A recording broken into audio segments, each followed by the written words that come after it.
महुआ मोइत्रा ने भी कल जो वो आए हैं मदन मित्रा, उनके लिए कहा कि भाई ईडी ने एक दिन पहले परिवार को नोटिस दिया तो वो अगले दिन वहां पहुंच गए। ममता बनर्जी ने भी कमोबेश यही बात की है। लेकिन बात ये कि वो अभिषेक बनर्जी पर उनका इतना अटूट भरोसा है या प्रेम है, परिवार है तो होता भी है। वो पहले वो एक बार कह चुकी हैं कि मुझे मालूम है अगर मैं अभिषेक को हटा दूं तो सब लोग मान जाएंगे। फिर क्या प्रॉब्लम है? अब वो अभी भी कह रही हैं अभिषेक से सीखो। अब बोलिए आप इन पे। नहीं देखिए, मतलब ये सचमुच न समझ में आने वाली बात है, लेकिन जैसे अभी प्रोफेसर साहब ने कहा तो ये राहुल जी जैसा है।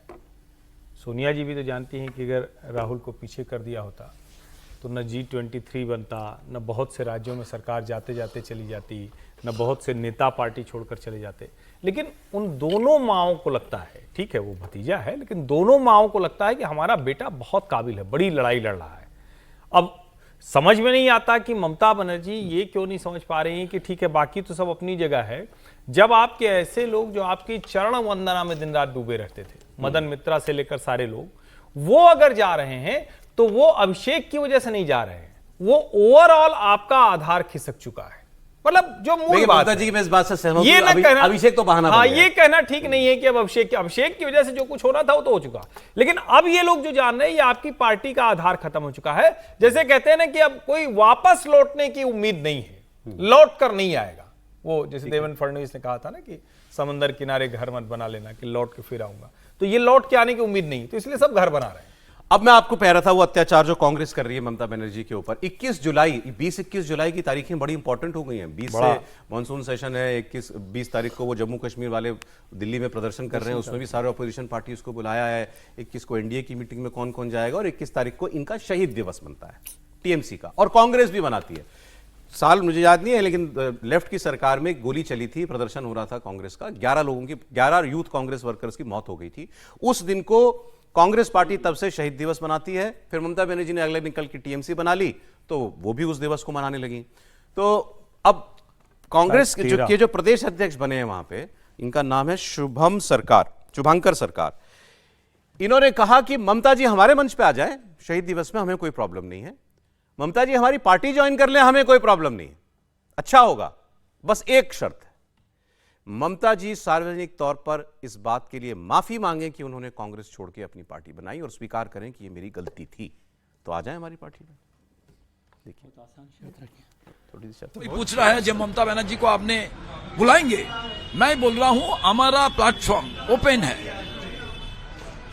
जो चाहता है, एंड ममता बनर्जी हमारा कार्यक्रम में शामिल होगा तो उनका मन में शांति मिलेगा, उनका मन शांत होगा, और उन्होंने ये बात रियलाइज करना चाहिए कि हमने दूसरी पार्टी बना के जो हमारा साथ यूथ कांग्रेस का झंडा लेके कुर्बानी दिया, जिन्होंने पूरा उसका जान को बलिदान दिया, उनके लिए एक बार भी हमको असली जो झंडा का लेके उनको मौत हुआ था, वो झंडा का नीचे जाके इसको स्वीकार करना चाहिए जी हम लोग जो सिद्धांत लिया था वो गलत था, और गलत स्वीकार करने का साथ साथ उनका भी प्रायश्चित तो हो जाएगा।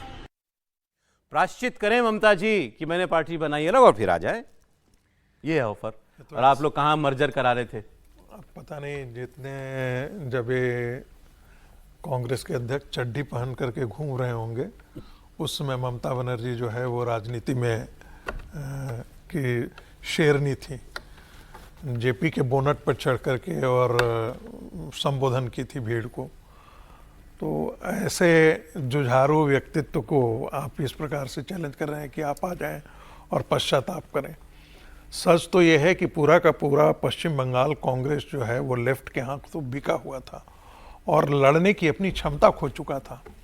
वैसे में एक जिसे कहते हैं ना कि प्रकाश की किरण के रूप में ममता बनर्जी ने अद्भुत काम किया, और पश्चिम बंगाल में सड़क की लड़ाई लड़ करके वामपंथियों के हराना कोई आसान बात सही नहीं। वैसा ही है। अब मैं वो कहावत कहना नहीं चाहता और प्लीज कोई लिटरली ना ले, तो मैं ट्रोल हो जाऊंगा। वो क्या है कि ऊंट पे दिन खराब चल रहे हो तो ऊंट पे बैठे क्यों भी कुत्ता काट लेता है, वही है।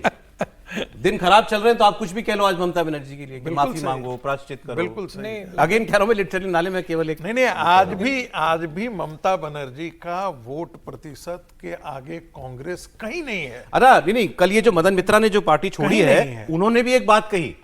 उन्होंने ये कहा कि ममता के साथ लोग अभी हैं और ममता पार्टी खड़ी करने में पूरी जी जान लगाएंगी, इसमें कोई शक नहीं। ये तो वो भी कांग्रेस स्वीकार कर अगर रहे हैं। पश्चाताप कर लेती कि जो गलती की उन्होंने ममता बनर्जी को बाहर निकाल के, तो भी बेहतर हो सकती थी स्थिति।